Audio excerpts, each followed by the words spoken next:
It was the Battle of the Titans tonight in Montreal, where the Montreal Canadiens play host to the Seattle Kraken, two teams who coming into the night were in first and second place respectively in the entire NHL, when it comes to the race for the best odds at the first overall pick.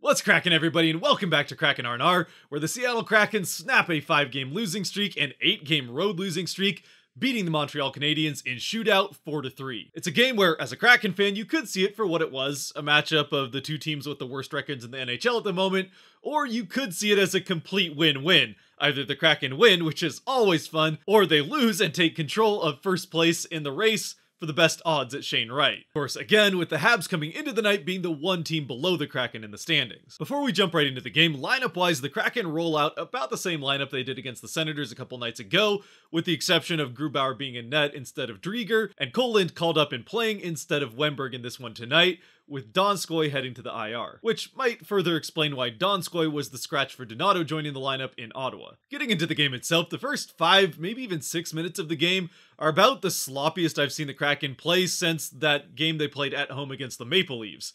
The only consolation was that the Habs were playing just as sloppy as Seattle was, if not even worse. With both teams early on, especially the Habs, doing their best to try to get the officials to hyperventilate from blowing their whistles too many times, largely due to constant icings and offsides at either end of the ice. And the whistles only continue as the Habs get their first power play of the game just about 6 minutes in, as Dunn goes to the box for interference, having some issues keeping the puck in front of him, so instead he just opts for keeping the defenseman in front of him as the puck gets past him, which is probably better than a breakaway, but still not ideal. And of course, with the Kraken headed to their first kill of the night, all eyes, or at least all Kraken fan eyes anyway, are squarely on Yanni Gourde, Colin Blackwell to see what more magic they might be able to pull off shorthanded.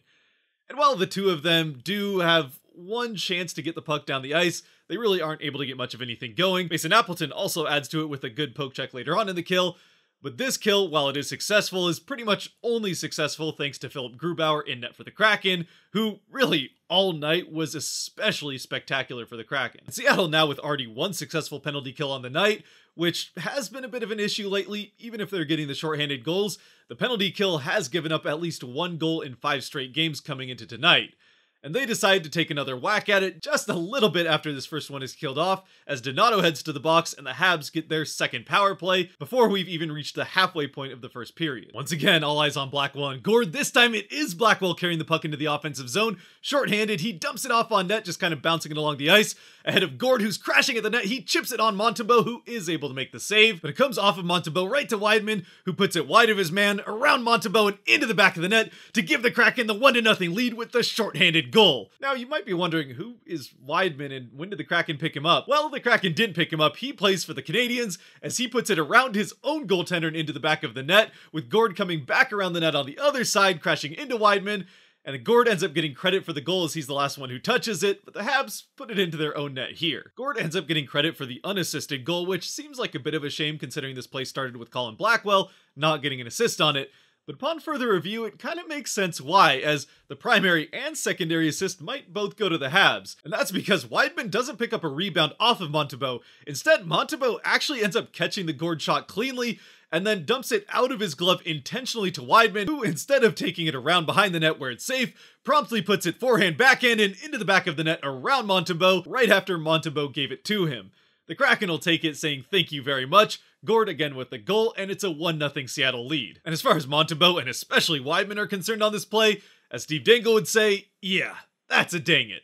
Which, if you don't know what I mean by that, I would encourage you to, after this video is done of course, go look up Steve's dang it, as it's just a fun weekly reminder that all the bad things in hockey don't all happen to the Kraken. Now, with Gourde and Blackwell connecting here on their third shorthanded goal in a pretty short span and having a number of other chances even besides those three, there is one guy from that line that has been missing out on all the fun, and that of course would be Mason Appleton. But a little bit later on the very same Habs power play, it seems like he's had enough of it as he collects a pass that was rainbowed all the way over the neutral zone and into the offensive end. He gets on a breakaway and buries it shorthanded past Montembeault to give the Kraken the 2-0 lead and 2 shorthanded goals on the same Habs power play. However, it ends up getting challenged for offside, and it turns out that Sure enough, Appleton does cross the blue line ahead of the puck, which, to be fair, was well over his head at the point which it crosses the blue line, so this gets correctly overturned, and it turns out to just be one shorthanded goal that the Kraken end up getting on this power play, and for Appleton, he gets a second goal in as many games taken away due to an offside call. Still, on the bright side, the Kraken are able to kill off the rest of this power play successfully,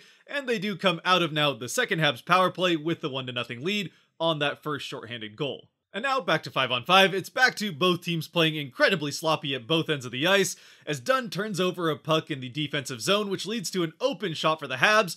Fortunately, Grubauer is able to bail the Kraken out, still playing fantastic in net. Then back at the other end, Montembeault is able to bail out the Habs with an open shot for Geekie in front of the net. And then right back at the other end, once again, it's a sloppy defensive play for the Kraken. A defensive breakdown leads to a shot on net, which this time does get past Grubauer, and the Habs are able to tie up the game at 1. Right back the other way though, not long after the faceoff, it's Johansson off the end boards right out to Dunn, who's next to the net, and he buries it to give the Kraken the quick response goal. The Kraken taking the lead right back from the Habs, and for Donato, it's now 2 goals in 2 games, after that mysterious 3-game absence being a healthy scratch. And eventually, after a few more minutes of play, a few more Grubauer saves, and quite a few more whistles, we do get the end of a pretty weird first period, all things considered, and a sloppy one at both ends of the ice, but the Kraken will happily go to the locker room with the lead. And right away to start the second period, as if your ears weren't already ringing from the number of times you heard the whistle in the first, it's back to more of the same, as the Habs get another power play early here in the second, as Geekie heads to the box for holding a stick, I think it was. Either way, it's a third Habs power play of the game. Once again, though, the Kraken are able to kill this one off well, though they don't get another shorthanded goal from the combination of Blackwell and Gord. And right after a third successful kill for the Kraken, there's even more whistles with another power play, though this one goes in favor of the Kraken. And for the Kraken, it's actually a pretty good power play to start out for the first 45 seconds or so, but it falls apart pretty quickly when the Habs end up getting a shorthanded chance. And then, while the Kraken do survive that and get it back into the offensive zone, they get caught for too many men while on the power play, which, of course, goes to 4-on-4 for 30 seconds, and then the Habs get a fourth power play of the game. So the Kraken, who again had been mightily struggling to keep the puck out of their net on the power play over the last couple of weeks now, very much testing it here in this one with 4 power plays, not even halfway through or even close to halfway through the second period. Though, once again, this power play comes up doing its job well, spending most of this one sliding the puck down the ice to the other end. But still, even though the penalty kill has been playing very well in this game so far, they've been going to it so much that it's prevented the Kraken from being able to get any momentum going their way. And while they do still have a 2-1 lead at this point in the game, they are, by the halfway point of the second period, down 21-9 in shots on goal. And while it has to be said that it doesn't really feel like at this point in the game the Habs have been dominating as much as that would suggest, it's still not an ideal situation for the Kraken to be in, and you'd like to see them take a little bit more advantage of a pretty sloppy and can't get out of their own way Habs team in this game. Which eventually, at about this point in the game, halfway through the second, the Kraken are finally able to start doing, getting some consistent pressure at the Habs end of the ice, eventually even evening up that shots on goal total. And while all this pressure that the Kraken are able to get off 5-on-5 doesn't end up leading to another goal, it does lead to another Kraken power play. So then the only question is, can the Kraken, who have been able to score shorthanded, also score on the power play? And it turns out, yes, they can. 30 seconds in, Geekie puts it down the boards along behind the net where Johansson gets it, flings it backhanded out in front to a wide open Jared McCann, who has all the time in the world from the slot to take his shot, and he puts it top corner into the back of the net to give the Kraken the power play goal. For McCann, it's his 23rd now of the season, and for the Kraken, it's now 3-1. And I think I forgot to mention earlier that for Marcus Johansson, who gets an assist here on this goal as well for McCann, with his assist on the earlier goal from Donato, he gets his 400th point in his career in the NHL. Of course, then making this assist on the McCann goal his 401st point of his career, now with 2 assists in as many periods. The Kraken do end up getting another power play to close out the last 2 minutes of the second period, though this power play doesn't get off to a particularly good start, but in a kind of reverse fashion to that first power play, it does finish very well, almost scoring on a couple of occasions just before the period comes to a close, though Montembeault is up to the task to keep this game from becoming 4-1 going into the second intermission. But at least the Kraken still have a 3-1 lead going into the second period, which is noticeably better than the 3-0 deficit that they had going into the third in Ottawa. However, that 3-1 lead hardly even lasts over a minute into the third when Romanov takes a shot off on the Kraken net. Grubauer is able to make the save, but it rebounds out to the other side to a wide open Pitlick, who has basically an empty net to shoot at. He fires off a shot that somehow misses the empty net, though it still rebounds off the end boards back out to Romanov on the other side, who takes a second shot off on the Kraken net. And this time, his shot does beat Grubauer, and the Habs cut the lead to 3-2. And then shortly after that, Dunn turns over the puck once again in the defensive zone. Really a very tough night for Dunn by the end of it.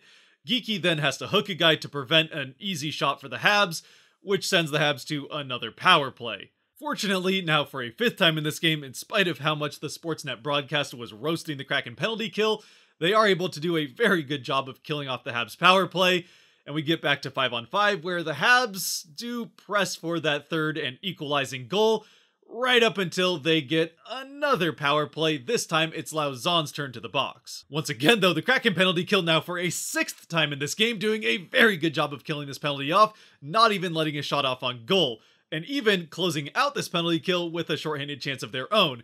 By the end of it, the Kraken don't let a shot on goal for 4 straight power plays for the Habs, and only allow 1 shot on goal in the last 5 power plays that the Habs get, after that first Habs power play that Grubauer pretty much killed off single-handedly. Of course, also keeping in mind that those last 5 power plays also include the Gord shorthanded goal, and also the Kraken coming that close to the Appleton shorthanded goal to add to it. Suffice it to say, it was a very good night for the penalty kill, who very much needed it after the last couple of weeks that they've had. Well, outside of Gord and Blackwell anyway, who have been fantastic pretty much throughout that whole span. Mercifully, though, that would be the last penalty of the game on either side, as the ref whistles had been very well used in this game, even outside of penalties. And the last 8.5 minutes would be played 5-on-5, which might not have been all that good of a thing considering how sloppy both teams were playing, and that sloppiness ends up costing the Kraken just a few minutes later when, with just over 2 minutes left in the game and the Kraken still with a 1-goal lead, Suzuki sends a shot wide of the net as he's trying to find Romanov on the far side for the shot. However, the pass never finds Romanov as Larson stretches out for it, trying to deflect the pass before it can get to him. But while he is successful in breaking up the pass, he tips it past Grubauer and into the back of the net to give Suzuki the goal, and the Habs tie up the game at 3. And Larson's reaction says it all. Yeah, that's another dang it. And I guess to be fair, since the Habs did open up the scoring by putting one in their net, it's only fair for the Kraken to return the favor by finishing off at least the regulation scoring by putting one in their net as well. Regardless, at 3-on-3, it turns out that 5-on-5 might not have been the issue. It might just be at even numbers. These teams couldn't seem to get out of their own way, as sloppy play once again leads to a number of chances at both ends of the ice, with really the best chance in overtime coming for the Habs, as Sherratt just makes a fool of Yarncroke, who bobbled the puck going backwards into his end of the ice. Sherratt gets a clear shot off on Grubauer, who comes up with the huge, spectacular glove save, robbing Sherratt and keeping the Kraken in this one. The Kraken do eventually get another chance, and Grubauer ends up making at least one more big save that saves the game, and by the end of 5 minutes of 3-on-3, the game is still tied and we're headed to shootout. Where in the shootout, it turns out that maybe neither one of these teams want to win this game. After all, that first overall pick might just be on the line, so I guess it kind of makes sense, as we end up getting to 7 shots on goal for either team, 4 chances in sudden death. In the end, the Habs straight up miss the net on 5 of their 7 chances, Grubauer coming up with the save on 2 of them, 3 of those missed shots going over the net on Grubauer's glove side, as it really seemed like the Habs had a spot that they were trying to hit. They just weren't able to do it. Meanwhile, for the Kraken, while they are able to get more of their shots off on net, Geekie being the only one that straight up misses the net, all of the saves are made relatively easily by Montembeault, right up until, while the Kraken had been 0 for 6 leading into the 7th attempt, it's Marcus Johansson who had his 400 and 401st point earlier in this game, and was also coming into this attempt 0 for 6 in his career in the shootout. In this 7th attempt for both the Kraken in this game and Marcus Johansson in his career, he buries it past Montembeault to give the Kraken the win, again snapping that 5-game losing streak and the 8-game losing streak on the road. Honestly, by the end of this game, it almost has a feeling that both teams kind of had a bit of an attitude of, after you. No, please, after you. No, we insist. You take this one. Please, you're the home team, just go ahead and do it for your fans. After all, you finally have a full building. No, that's really quite all right. I know you guys have had a few losses here recently. We just want your fans to have something to cheer for. Really, maybe with both teams being a little bit more interested in maintaining or gaining control of the lead in the sweepstakes for Shane Wright, or at the very least, the best odds at that first overall pick. Now, obviously, neither one of these teams would admit to throwing a game intentionally for a first overall pick, and they both did a pretty good job of making it look like it was an accident if they were going to end up losing, outside of maybe Weidman, who, honestly, that almost looked intentional, him putting it in that net shorthanded. Which, actually, come to think of it, that makes the Larson own goal make a lot more sense. That is a veteran defenseman who you wouldn't expect to make a mistake like that and put the puck in his own net up one late in the third period. But with the Kraken trying to catch the Habs for the best chances at that first overall pick, that's some big brain thinking by Larson there. Sure, the Kraken still end up winning the game anyway, but Larson makes sure that the Habs still get 1 point out of it, so the Kraken only end up gaining 1 point in the standings over the Habs. Or I guess you could look at it as the Kraken only end up losing 1 point in the sweepstakes for Shane Wright. Now, obviously, I'm just kidding. No player is intentionally going out on the ice, trying to lose games and put the puck in their own net, certainly. And no team is intentionally instructing their players to throw games. After all, the Coyotes have actually won games this season, which, if teams were intentionally trying to lose games, or at least if the players were intentionally trying to lose games, they would probably be much closer to over. But on the other hand, am I kidding? I don't know. You let me know down in the comments section. Either way, it's fun for us fans to see the Kraken win a game, even if it does for one night give them a little bit less chance of getting that first overall pick. Again, as a fan, like I've said a number of times now recently, I'm cheering for the Kraken to win every game, though I will say, it's definitely an added bonus that the Habs also get a point in this one. With that, if you have made it to this point, thank you very much for watching. If you did like or enjoy this video, there are buttons for that kind of stuff down below. And until next time, which is 3 days as the Kraken have a bit of a break here, stay safe out there, be good to each other, and as always, go Kraken.